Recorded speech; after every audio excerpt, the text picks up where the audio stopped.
Thank you for the kind introduction, Dean Woodard. My story begins at Friday Harbor Labs in Puget Sound, Washington. While there, with some of the members of the Stark Lab and our collaborating labs, we aimed to analyze the attachment and adhesive properties of sea urchins from the surrounding waters. The sea urchin of primary interest to me was the species Stringulus introtus purpuratus, also known as the purple sea urchin.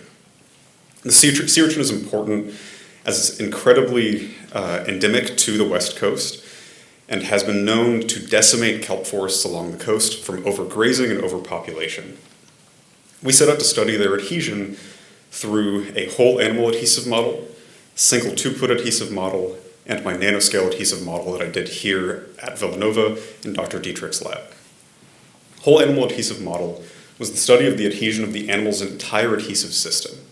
So it uses these lovely tube feet as pictured here to adhere itself to its environment, maneuver through that environment, and then unattach from the environment by releasing a de-adhesive enzyme to cleave that glue from its foot. The middle image depicts what the glue, or the footprint as we call it, looks like. This footprint has various variants in structure and function depending on the compounds that comprise it. And I've been studying here how those compounds work at a nanoscale level.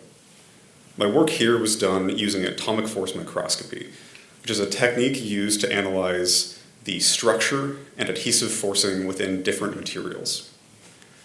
I took samples at Friday Harbor Labs of both subtidal and intertidal dwelling sea urchins, brought them back here, and analyzed them to gather their nanoscale adhesive force, as depicted here in the bottom, the adhesive energy, Young's modulus, and roughness of the glue samples. All four of these elements are used generally in the analysis of adhesives across the wide range of both biological and engineering settings. This is all important as it helps us understand how the sea urchins maneuver in their environments, especially within kelp forests, which are on a decline along the West Coast, and for the potential of biomimetic solutions. We hope that this novel work in analyzing the nanoscale properties of these glues and how they work at a glue level as opposed to just an organismal level will allow us to better understand and pursue generation or creation of a biomimetic synthetic glue, which is to say a glue that would be both sustainable, waterproof, reversible, and inspired by sea urchins. Thank you.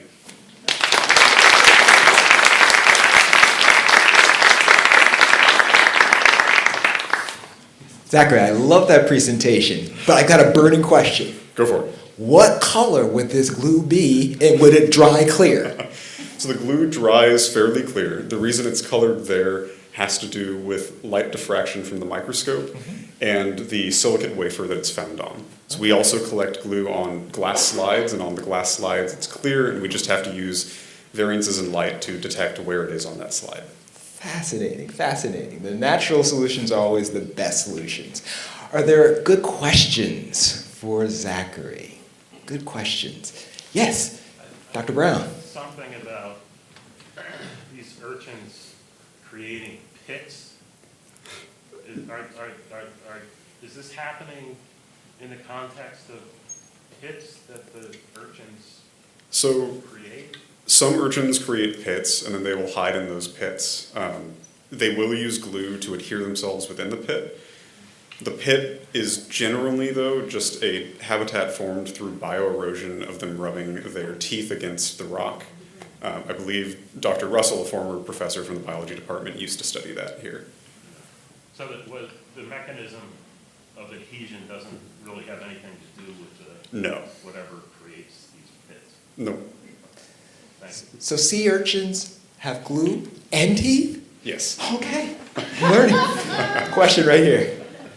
So I had a question about the glue collection on the silica or on the glass. You said that they release a sort of digestive release enzyme that helps them to kind of unstick from the glue. Now would that kind of make getting results from the nano-analysis of the glue more difficult? So we believe that they secrete this de-adhesive enzyme based on how they remove the glue from their feet. And when we're analyzing the adhesive forces and the nanoscale properties of the glue itself, we try to take samples that we know that they've stepped off of.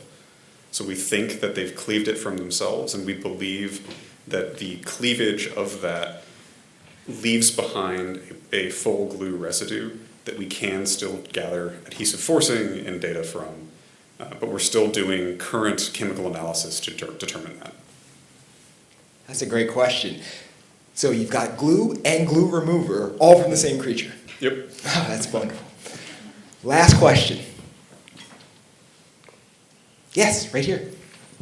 How this might be a softball, this might be unanswerable, but I don't know. How does, compared to other adhesives found in nature, how does the strength of Urchin glue compare?